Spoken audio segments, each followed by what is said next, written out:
우리 지난 한 주일 동안도 이 세상 가운데 우리 성도님 너무 많이 수고하셨습니다. 오늘 우리가 이 자리에 나온 것도 우리의 힘으로 나온 것이 아니라 어떻게 나왔다고요? 그리스도의 풍성한 사랑에 힘입어서 오늘도 예배의 자리에 나온 줄로 믿습니다. 또 말씀을 사모하는 저희들을 위해서 영의 양식으로 우리 하나님께서 크신 은혜를 베풀어 주실 줄로 믿습니다. 우리가 계속해서 이제 예배소서의 말씀을 나누고 있는데요. 지난 2주 동안에는 우리 고난주간 그리고 부활주간이 있어서 고난주 부활절 우리 말씀을 나누었고요. 지난번까지 우리 에베소서 3장에 있는 말씀까지 나누고 오늘 4장에 있는 말씀을 나누게 되었습니다. 이 에베소서는 사도 바울이 에베소 교회 교인들에게 보내는 그런 편지죠. 그런데 이 에베소서에서 담고 있는 내용들을 우리가 생각해 보면 참 엄청난 내용들이 담겨져 있습니다. 십자가의 복음이 담겨져 있죠. 하나님의 경륜, 하나님의 계획, 그냥 내가 구원을 받은 것이 아니라 하나님께서 다 준비하신 것들, 그것을 우리가 1장, 2장, 3장에서 우리가 충분히 우리가 다루고 또 배워 보았습니다. 이 에베소서에는요, 그런 사람들이 모인 곳이 이제 교회이고, 이 교회의 정체성 그리고 교회의 본질에 대해서 우리에게 이야기해 주고 있습니다. 교회가 무엇인지, 그리고 그 교회가 어떻게 시작이 되었는지, 그 교회가 나아가야 될 방향성, 추구해야 될 것, 우리들에게 참 건강한 교회상을 보여주고 있습니다. 우리 덴보 소망교회가 참 이 에베소서에 나오는 이 교회처럼 이 건강한 교회상을 우리에게 이야기해 주고 있는데, 이런 교회처럼 우리 교회가 참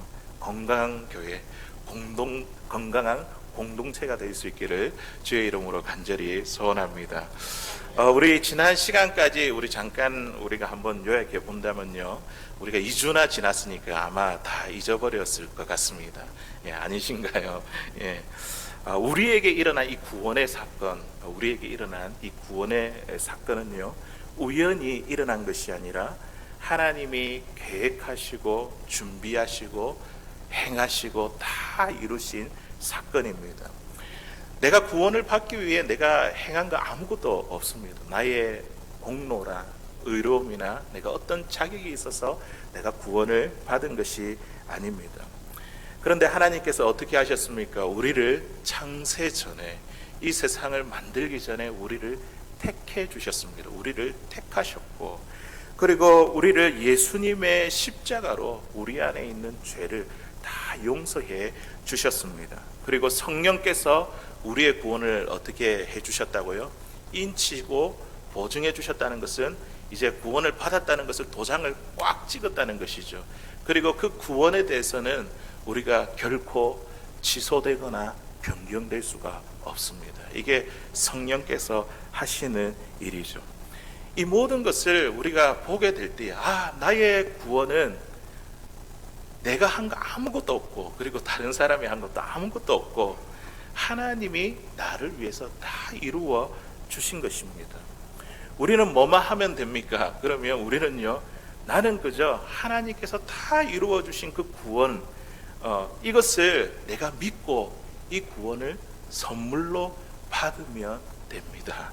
이게 우리 구원의 확신이죠. 구원의 확신. 오늘 당장 우리가 하나님께서 우리를 부르신다고 한다면 우리가 하나님의 품에 안겨서 하나님의 나라, 저 천국에 들어갈 수 있습니까? 이렇게 물으면 아멘, 예 하죠. 왜 그렇습니까? 이야기하면 하나님이 다 이루어 주셨는데 그것을 내가 믿음으로 구원을 선물로 받았기 때문입니다. 이게 우리 구원의 확신입니다. 이것을 꼭 붙들 수 있기를 바랍니다. 이렇게 하나님께서 이루어 주신 구원을 믿음으로 받은 자들의 모임이 바로 교회입니다. 우리 에베소서에서 이것을 굉장히 크게 강조하고 있죠. 물론 우리가 눈에 보이는 이 건물을 교회라고 이야기하지만 예수 그리스도를 믿는 우리 믿음의 사람들이 함께 모인 이 자리가 교회라는 것이죠. 교회. 이제는 유대인, 이방인 이런 구분 없이 그리스도 안에서 새로운 하나의 인류가 되었습니다. 예수를 믿는 그리스도인, 성도, 하나님의 자녀, 백성, 우리 예수님 때문에 주님 안에서 하나의 새로운 새 사람이 되었습니다. 교회는 예수님의 죽으심과 부활로 친히 세우신 하나의 공동체입니다. 이게 이제 우리 지난 2주 전에 지난주까지 함께 배웠던 말씀입니다. 이제부터 나오는 이 말씀은요, 이제 4장부터 나오는 이 말씀을 우리가 쭉 읽어보면요, 이런 십자가의 복음으로 세워진 이 교회가 앞으로 해야 될 게 무엇인지, 감당해야 될 그 일이 무엇인지, 교회가 추구해야 될 그 방향성에 대해서 이야기해 주고 있습니다. 오늘 1절에 있는 말씀 우리 같이 한번 읽어볼까요? 에베소 4장 1절에 있는 말씀 시작. 그러므로 주 안에서 갇힌 내가 너희를 권하노니 너희가 부르심을 받은 일에 합당하게 행하며. 아멘. 지금 사도 바울이 에베소에 있는 교인들에게 이렇게 이야기하죠. 너희를 권하노니, 너희를 권하노니. 권한다고 할 때에 이 권한다는 것은요, 그냥 단순한 부탁이 아닙니다. 그 교회에 대한 강력한 요청과 바람이 담겨져 있습니다. 그 바람이 무엇입니까? 너희가 부르심을 받은 일에 합당하게 행하라. 우리가 교회로 부름을 받았다면 교회답게 합당하게 행하라. 지금 그런 말씀이죠. 교회로서 반드시 감당해야 될 일이 있습니다. 추구해야 될 사명이 있다는 것이죠. 우리가 만일 군인으로 부름을 받았다고 한다면 군인답게 어떻게 해야 됩니까? 내 일에 사사롭게 얽매이는 것이 아니라 나라를 위해서 충성을 다해야 됩니다. 만일 우리가 밭을 가는 농부로 부름을 받았다고 한다면 어떻게 해야 됩니까? 농부답게 게으르지 않고 씨를 뿌리고 그리고 물을 주며 열심히 최선을 다해야 됩니다. 만약에 우리가 운동선수로서 부름을 받았다면 어떻게 해야 됩니까? 운동선수의 목표는 면류관 금메달 우승이지 않습니까? 이것을 향해서 오늘이라는 이 하루에 훈련을 임할 때에 최선을 다해야 됩니다. 그게 운동선수다운 모습이죠. 그렇다고 한다면 하나님께서 우리를 교회로 불러주셨는데, 주님이 우리를 교회로 불러주셨는데, 교회로 부름받은 우리가 교회다운 모습이 무엇일까요? 교회가 교회되게 하는 것, 그게 무엇일까요? 오늘 3절에서 그게 무엇인지 우리에게 명확하게 지금 그 대답을 이야기하고 있습니다. 우리 3절에 있는 말씀 같이 한번 읽어보겠습니다. 시작.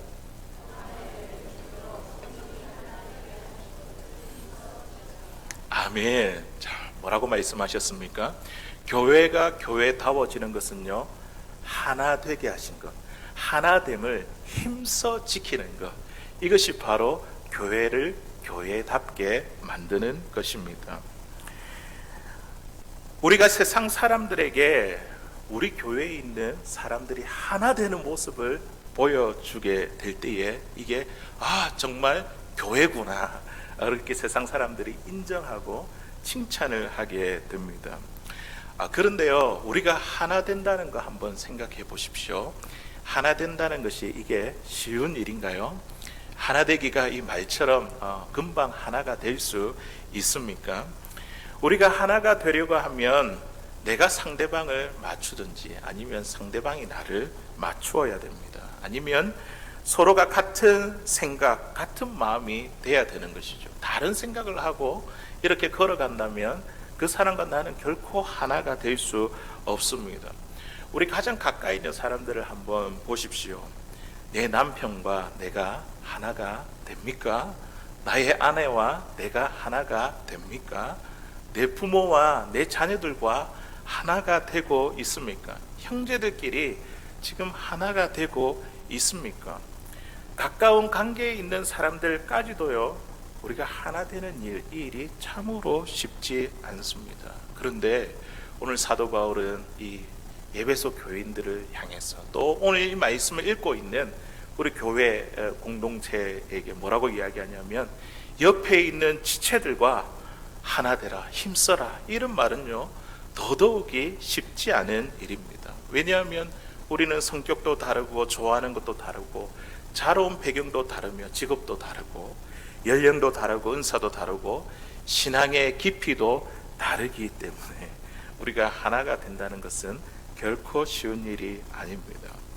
그러니까 오늘 사도 바울이 그 3절에 있는 말씀처럼 뭐라고요? 하나 되기를 어떻게 해요? 힘써 지키라. 예, 그러니까 힘쓰라고 이렇게 말한 것이 아닐까요? 하나됨을 지키는 것이 힘들고 어렵기 때문에 오늘 지키라는 그 말에 힘써라는 말이 더욱더 강조되고 있습니다. 힘써 지키라는 이 말의 뜻을 살펴보니까 좀 노력하는 것보다 더욱더 강한 표현이 담겨져 있습니다. 단호한 결심이 따라야 되는 그런 어려운 일이라는 것이죠. 이렇게 어려운 일인데 우리 교회가 어떻게 하나됨을 힘써 지킬 수 있을까요? 믿는 자들이 하나가 되는 것이 우리가 교회가 교회다운 모습이고 성도가 성도다운 모습이며 또 하나님의 자녀가 하나님의 자녀다운 모습인데 우리가 어떻게 하나됨을 지킬 수 있을까요? 사도 바울이 지금 불가능한 일을 에베소 교인들에게 요청하고 있는 게 아닐까요? 이 불가능한데 오늘 이 말씀을 듣고 있는 우리들에게 요청하고 있는 것은 아닙니까? 가까운 관계도 하나 되기 이렇게 어려운데 우리가 서로 하나 되는 것, 이 하나됨을 어떻게 힘써 지킬 수 있을까요? 그에 대한 대답이 우리가 읽은 본문 1절에 들어가 있습니다. 우리 1절에 있는 말씀 우리 같이 한번 읽어보도록 하겠습니다. 시작. 그러므로 주 안에서 갇힌 내가 너희를 권하노니 너희가 부르심을 받은 일에 합당하게 행하며. 아멘. 예. 지금 이 앞에 한번 볼 그러므로 주 안에서 갇힌 내가.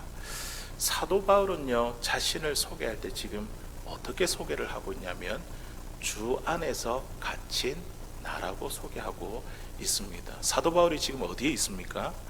감옥에 있죠. 에베소서는 감옥에서 에베소 교회의 교인들에게 보내는 편지입니다.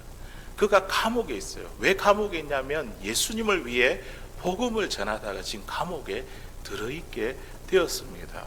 그러면 지금 오히려 에베소 교인들에게 뭐라고 해야지 맞느냐면 그러므로 감옥 안에 갇힌 내가 이렇게 이야기해야지 더 정확한 표현이 아니겠습니까? 그런데 그가 자기를 대해서 이야기를 할 때 뭐라고 이야기한다고요?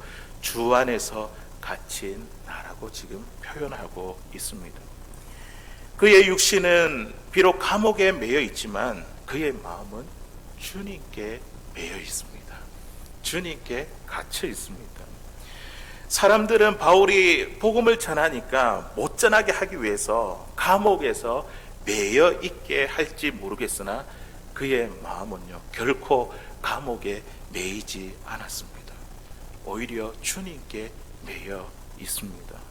바울의 정체성은요 감옥 안에 갇힌 자가 아니라 어떤 자라고요? 주 안에 갇힌 자. 감옥 안에 갇힌 자가 아니라 나는 주 안에 갇힌 자입니다. 주 안에 갇힌 자신이라고 고백하는 이 바울이 참으로 놀랍지 않습니까? 바울이 감옥에 있어도 감옥에 있는 것 같지 않은 이유가 바로 여기에 있습니다. 감옥에 있어도 주님이 내 안에 계시고 내가 주님 안에 있으며 나를 구원하신 그 주님의 은혜를 생각하니까 감옥에 있어도 감사와 찬양과 기쁨이 넘치는 것입니다. 주님의 놀라운 그 은혜가 감옥의 어려움도 다 뛰어넘게 했습니다. 오히려 바울이 어떻게 합니까? 감옥 밖에 있는 에베소 교인들을 위로하죠. 오히려 감옥 밖에 있는 불안해하고 두려워하고 있는 그들을 향해서 격려했습니다. 주님이 여전히 감옥 안에 있지만 나와 함께 계시고 내 안에 살아 계심을 믿는다고 한다면 바울은요 감옥도 문제되지 않았습니다. 사랑하는 성도 여러분, 우리도 모르게 내 자신에 대해서 생각하고 이야기할 때 나는 가정에 갇힌 나이다 그렇게 생각하고 있는 우리 성도님들 계시지 않습니까? 나는 열심히 일해서 돈 벌어야 돼. 나는 직장에 갇힌 나이다. 나는 누구에게 갇혀 있는 나라고 우리가 생각하지 않습니까? 그런데요 오늘 이 바울처럼요 나는 내 육신이 그곳을 올가맨다 할지라도 나는 주 안에 갇힌 나야. 이런 정체성을 우리가 분명히 가지고 있으면요, 어떤 환경이 우리를 올가맨다 할지라도 우리는요 결코 환경에 매이지 않습니다. 저와 여러분은 어디에 갇힌 자라고요? 주님께 갇힌 자입니다. 우리 이렇게 선포할까요? 나는 주님께 갇힌 자입니다. 시작. 나는 주님께 갇힌 자입니다. 예. 나는 환경에 갇힌 자가 아니라 주님께 갇힌 자, 주님께 매인 자입니다. 이러한 관점에서 우리가 하나 되는 문제도 마찬가지입니다. 어떻게 우리가 힘써 하나가 될 수 있을까요? 하나 돼야지, 하나 돼야지, 하나 되면 지켜야지, 이렇게 막 주문해오듯이 외우면서 마인드 컨트롤을 해서 하나 되는 것이 아니라, 하나 되는 것이 아니라 내가 예수님 안에 갇혀 있다는 사실이 믿어질 때 이 하나됨이 우리에게 따라오는 것입니다. 내가 예수님 안에 갇혀 있다. 내가 하나됨을 힘써 지킨다는 것은요, 어떠한 상황 가운데서 또 끊임없이 지속적으로 내 정체성을 분명히 하는 것. 나는 주님 안에 갇혀 있습니다. 주님 안에 갇혀 내 안에 계신 그 주님을, 살아계심을 믿고 바라보는 것. 주님을 바라보고 힘쓰고 애쓸 때에 그때서 비로소 우리는요 하나 되는 기적이 우리 가운데 일어납니다. 주님을 보고 우리의 남편을 보면요, 그리고 주님을 보고 내 아내를 바라보면요, 부부가 하나 되는 기적이 일어납니다. 내가 누구에게 갇혔기 때문에요? 주님께 갇혔기 때문에. 내가 주님을 바라보고 우리 자녀들을 보면요, 자녀와 하나 되는 기적이 우리 가운데 일어납니다. 주님을 바라보고 내 옆에 있는 집사님, 또 권사님, 장로님, 목사님을 보면요, 교회 공동체가 하나 되는 기적이 우리 가운데 일어납니다. 왜냐하면 우리는 환경에 얽매여 있는 자가 아니라 주님께 매여 있는 자, 주님께 갇혀 있는 자이기 때문입니다. 예루살렘에 가면 예수님의 무덤으로 알려진 곳에 교회가 하나 세워져 있습니다. 그 교회의 이름을 성묘교회라고 말합니다. 한국말로 번역을 하면 성묘교회입니다. 이 교회는요, 여러 교파에서 공동으로 소유하고 있는데요, 이곳에 교회를 세우면서 자기 영역을 많이 확보하기 위해서 싸우다가 예배당이 무너질 뻔했습니다. 많은 크리스찬들이 이곳에 이제 성지순례 여행을 옵니다. 또 4월이 되면 고난주간과 부활절이 있으니까 특히 이곳을 많이 방문합니다. 주님의 죽음을 묵상하고 은혜 받기 위해 이곳에 찾아왔다가 사람들이 실망하고 이렇게 집으로 돌아옵니다. 왜냐하면 여러 교파에서 경쟁적으로 예배를 드리다 보니까 너무 소란스러운 거예요. 예배가 제대로 되지 않기 때문입니다. 예수님을 잘 믿자고 하면서 우리에게 왜 경쟁하고 다투는 일이, 싸우는 일이 우리에게 자꾸만 일어나게 되는 것일까요? 미국의 어느 작가가 기독교인들에게 가슴 아픈 조크를 하나 남겼습니다. 어느 한 사육가가 개와 고양이, 서로 맞는 동물이 아니지 않습니까? 개와 고양이를 이 한 우리에서 길러 보았는데, 그런데 친하게 잘 지내는 것을 보았습니다. 그리고 이번에는 또 어떤 실험을 했냐면 새와 염소와 돼지, 정말 잘 어울리지 않지 않습니까? 이 한 우리에 놓고 키워봤는데 그들도 역시 시간이 지나고 보니까 서로 친하게 잘 지내는 것을 보았습니다. 그런데 이번에는 침례교인, 장로교인, 감리교인을 한 곳에 넣어봤는데 어떻게 되었을까요? 들어가자마자 싸우다가 나중에는 더 싸우더라는 그런 이야기였습니다. 참 조크인데 좀 기독교인들에게 참 아픈, 마음이 아픈 조크입니다. 정말 예수님을 잘 믿는다면 믿는 자들이 서로 싸우고 다투는 일들이 일어날까요? 어떤 분은 이렇게 이야기해요. 내가 주님의 음성을 들었어. 이분도 나도 주님의 음성을 들었어. 내가 맞아 이렇게 하면 이거 어떻게 해야 됩니까? 서로 다 주님의 음성이라고 하는데 다를 경우에는 정말 어떻게 해야 될지 모르겠습니다. 같은 주님이 서로 다른 말씀을 하실 수 있을까요? 정말 주님을 잘 믿는데 서로 등을 돌리고 갈라서거나 분쟁하는 일이 정말 일어날 수 있을까요? 예수님이 지금도 내 안에 살아계심을 믿고 그 예수님으로부터 인도함을 받는다면 우리 안에 분쟁과 다툼이 일어날 수가 없습니다. 우리 주님이 원하시는 것은 분쟁과 다툼이라는 말씀은 성경 어디에도 찾아볼 수가 없습니다. 오히려 주님은요, 우리가 하나 되기를 원하십니다.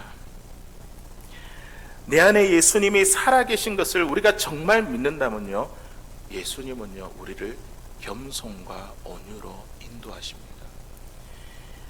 내 안에 예수님이 살아계신 것을 우리가 믿는다면요, 그 예수님은요, 우리를 오래 참음과 그리고 사랑 가운데 용납하는 일로 우리를 인도하십니다. 우리 2절에 있는 말씀이죠. 2절에 있는 말씀에 보니까 뭐라고 되어 있습니까? 우리 같이 읽어보겠습니다. 모든 겸손과 온유로 하고 오래 참음으로 사랑 가운데서 서로 용납하고. 주님을 믿는다면, 내 안에 살아계신 그 주님이 나와 함께 계시고 여기에 계시다고 우리가 정말 확신한다고 한다면 그 주님께서 어떻게 우리를 인도하신다고요? 겸손과 온유와 오래 참음과 사랑 안에서 서로 용납하는 것으로 우리를 인도하십니다. 예수님 때문에 우리의 모든 인격이 다 완전히 달라집니다. 예수님의 인도를 받는 우리에게 하나가 되는 기적이 일어난다는 것이죠. 우리 의견이 아무리 맞지 않는다 할지라도 우리가 존경하는 큰 어른이 우리가 있는 그 자리에 온다고 한다면 우리는요, 그분 때문에 그 모두가 한 마음과 한 뜻이 됩니다. 싸우거나 다투는 일이 없죠. 그런데 그 어른보다 더 높으신 존귀하신 주님이 우리 안에 계시고 우리 옆에 계신 것을 우리가 알게 되면요, 우리에게 싸울 일이 없습니다. 다투고 나눠질 일이 없습니다. 주님이 지금도 우리를 보고 계신데, 존귀하신 그 주님이 우리를 보고 계신데 우리가 어떻게 함부로 말하고 함부로 행동할 수 있겠습니까? 예수님이 내 마음에 살아계시고 이 자리에도 함께 계심을 믿는다면 우리는요, 서로 하나 되는 기적이 우리 가운데 일어나는 줄로 믿습니다. 많은 크리스찬들은 이렇게 생각합니다. 세상에서 사는 것과 천국에서 사는 것이 다르다고 생각합니다. 정말 그렇습니까? 예? 세상에서는 조금 싸우지만, 그래도 내가 예수를 믿으니까 조금 싸우지만 천국에서는 전혀 싸우지 않을 것이라 생각합니다. 왜냐하면 하나님이 계시는데 어떻게 싸우겠습니까? 맞죠? 세상에서는 내가 조금 우울하지만, 좀 염려하고 걱정하는 그런 일도 있지만 천국에서는 늘 기뻐하고 찬송하며 살 것이라고 생각합니다. 왜냐하면 천국에는 하나님이 계시니까. 어떻게 우울하겠습니까? 어떻게 걱정과 근심이 있겠습니까? 정말 그럴까요? 여기서 사는 것과 천국에서 사는 것이 다르다고 생각하십니까? 여기에서도 천국의 삶이 사라집니다. 정말 예수님을, 내 마음속에 살아계신 그 주님을 내가 바라보고 그 주님이 여기에 계시다는 것을 내가 정말 믿는다고 한다면 우리가 살아가는 이 세상도 천국을 경험할 수 있습니다. 주님을 바라보는 이 눈이 열어지면 우리의 가정에서도 천국의 삶이 사라집니다. 우리의 직장에서도 천국의 삶이 사라집니다. 예수님이 내 마음에, 내가 있는 곳에 주님이 함께 계시는데 우리가 어떻게 조금만 싸우겠습니까? 예수님이 내 옆에 계신데 내가 어떻게 우울하고 걱정하며 근심하겠습니까? 어느 목사님이 결혼식장을 갔다가 마음 아프고 기가 막힌 일을 경험하게 되었습니다. 결혼식장에 갔는데 아무리 기다려도, 시간이 되었는데도 신부가 나타나지 않았습니다. 30분이 다 되어도 신부가 나타나지 않게 되자 하객들은 한두 사람씩 떠나가게 되었고, 목사님은 혼자 있는 이 신랑이 너무 애처로워서 1시간까지 함께 기다렸습니다. 신랑이 목사님께 이렇게 이야기합니다. 미안합니다. 그때서야 이제 목사님은 그 결혼식장에서 나왔습니다. 나중에 알고 보니까 어떤 일이 있었냐면 신부가 예전 남자친구와 정리가 되지 않았던 것이었습니다. 미장원에서 나오는데 옛날 남자친구가 이 신부를 데리고 떠나버렸습니다. 결혼을 한다는 것은 과거를 정리하고 새로운 삶을 사는 것입니다. 정리를 하고 이제 맞아들이는 새 신랑과 함께 새로운 삶을 사는 것이죠. 예수를 믿고 구원을 받은 자의 삶을 산다는 것도 이와 마찬가지입니다. 예수님을 믿기 전에 우리의 과거의 삶을 다 청산하는 거죠. 예수님을 믿는다는 것은 우리가 예수님과 결혼한 것과도 같습니다. 내가 세상을 사랑했던 이 과거의 삶을 다 정리하고 나의 신랑 되신 예수님과 함께 어떻게 해요? 새로운 삶을 산다는 거예요. 새로운 삶. 예수님과 함께 살고 예수님의 말씀에 인도함을 받는다는 것이죠. 예수님이 내 안에 살아 계신다는 것을 믿는 순간, 내 옆에 계신다는 것을 믿는 순간 우리는요 완전히 새로운 삶을 살아가게 될 것입니다. 이게 천국이 아니겠습니까? 예수님 때문에 우리가 있는 이곳에서도 천국의 삶을 살아갈 수 있습니다. 찬송가 438장입니까? 우리가 잘 알고 있는 내 영혼이 은총 입어 그 찬양의 3절에 있는 가사에 보면 어떤 가사가 있습니까? 높은 산이 거친 들이 초막이나 궁궐이나 내 주 예수 오신 곳이 그 어디나 하늘나라. 이 고백이 무엇입니까? 주님이 있는 곳이 하나님의 나라라는 것이죠. 주님과 함께하면 그곳이 하나님의 나라가 됩니다. 그런데 많은 크리스찬들은 하나님 앞에 가게 되면 그때서 다투는 것이 없어지고 죄짓는 것도 없어지며 슬픔도 사라질 것이라고 생각합니다. 천국에서 내 삶이 완전히 달라질 것이라고 그렇게 기대합니다. 하지만 예수님이 내 안에 계신다는 것을 우리가 믿으면요, 우리가 사는 여기에서도 우리의 삶이 달라집니다. 천국의 삶을 살아갈 수 있습니다. 어느 목사님이 미국에서 이민 목회를 할 때에 한국 아동 입양한 미국 부모님들을 이렇게 초청하여 행사를 가졌습니다. 어떤 미국인의 이 가정은요 보니까 한국 아동을 무려 자기의 자녀가 3사람이 있는데 한국 아들은 3사람이나 더 입양을 했습니다. 참 대단하지 않습니까? 자, 그런데 그 3사람 중에서 2사람이 장애 아동이었습니다. 사람들이 그 모습을 보면서 정말 놀라워했습니다. 참 너무 대단하시다고. 어떻게 해서 이 3사람 가운데 2사람을 장애 아동으로 그렇게 입양할 수 있느냐고 그렇게 물어보았습니다. 그렇게 궁금해하는 질문에 그들의 아버지가 이렇게 대답을 했습니다. 당신과 내가 정상이라고 생각하십니까? 굉장히 충격적인 말이죠. 그러면서 우리는 다 비정상입니다. 하나님의 눈에 보시기에 우리가 다 비정상인데, 나도 비정상인데, 그런데도 하나님은 우리를 사랑하셔서 예수님을 대신 죽게 하셔서 우리를 당신의 자녀로, 하나님의 자녀로 입양하셨습니다. 그 하나님의 은혜를 생각하면 어떻게 하나님이 그렇게 하셨을까라는 생각에 저도 장애 아동을 보면 마음이 특별해집니다. 이런 이야기를 했습니다.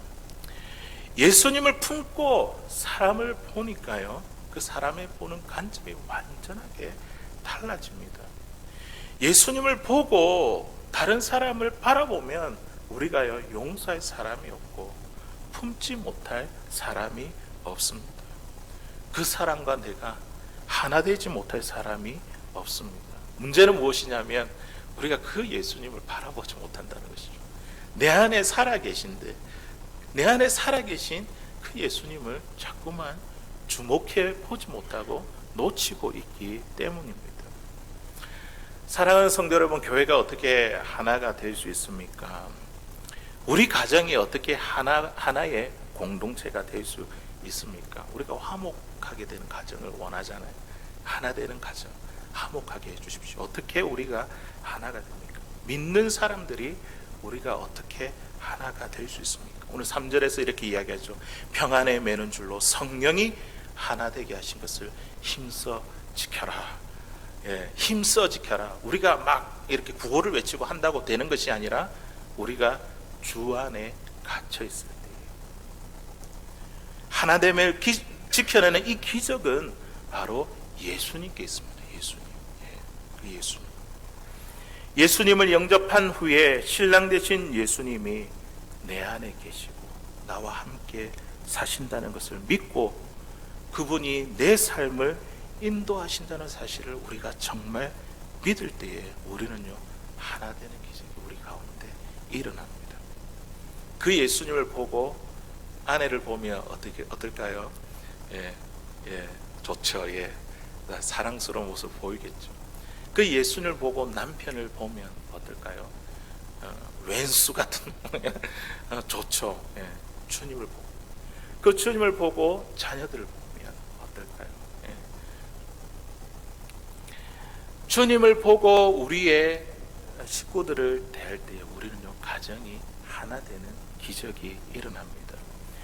예수님을 보고 교회 안에 있는 믿음의 식구들을 보면요 교회가 하나 되는 기적이 일어납니다. 하나 되면요 우리 그리스도인들에게만 볼 수 있는 증거라고 그렇게 이야기합니다. 내가 구원받은 확실한 증거가 뭐냐면 내가 구원받았다는 증거를 보여달라 이렇게 이야기한다면 우리가 하나 되는 모습을 보일 때, 또 우리 가정이 하나 되는 모습을 보일 때, 우리 믿는 자들이 하나 되는 모습을 보일 때 이것이 바로 우리가 구원받은 사람의 증거입니다. 증거. 그리고 이 하나됨은요 예수님을 전하는 도구가 됩니다. 요한복음 17장 21절에 있는 말씀에 보니까 우리 같이 읽어보겠습니다. 시작. 아버지여 아버지께서 내 안에 내가 아버지 안에 있는 것 같이 그들도 다 하나가 되어 우리 안에 있게 하사 세상으로 아버지께서 나를 보내신 것을 믿게 하옵소서. 아멘. 제자들에 대한 예수님의 소원이 무엇입니까? 제자들이 어떻게 되기를 원하십니까? 예수님이요 그들도 다 하나가 되어 제자들이 하나가 되기를 원하셨습니다. 우리가 그리스도의 예수님의 제자지 않습니까? 여기 앉아 계신 분들 주님의 제자지 않습니까? 주님께서 우리에게 소원하시는 게 무엇입니까? 우리가 하나 되는 것입니다. 믿는 자들이 하나 되어 그 하나 된 것을 통해서 어떻게 되게 해달라고요? 세상으로 아버지께서 나를 보내신 것을 믿게 하옵소서. 제자가 하나가 되면요 하나님께서 예수님을 보내셨다는 것을 세상이 믿게 됩니다. 우리가 하나가 되면요 이 세상에요 누구를 믿게 된다고요? 예, 하나님을 보내신 이 독생자 아들이 예수 내 구원자라는 것을 믿게 됩니다. 우리를 통해서 하나 되는 기적을 통해서 세상이 예수님을 믿게 됩니다. 교회가 하나 되는 것을 보고 세상은요 충격받고 놀라워합니다. 왜냐하면 세상은 하나 될 수가 없거든요. 도무지 하나 될 수가 없거든요. 그런데 믿는 자들이 보니까 하나 되고 한 몸이 되고 자기의 것을 나누고 이런 모습들을 보니까 세상이 충격받고 놀라워합니다. 이렇게 믿는 자들이 하나 되는 근거가 어디 있을까요? 오늘 4절에서 6절까지 있는 말씀에 보니까 이렇게 이야기합니다. 우리 같이 읽어볼게요. 시작. 몸이 하나요.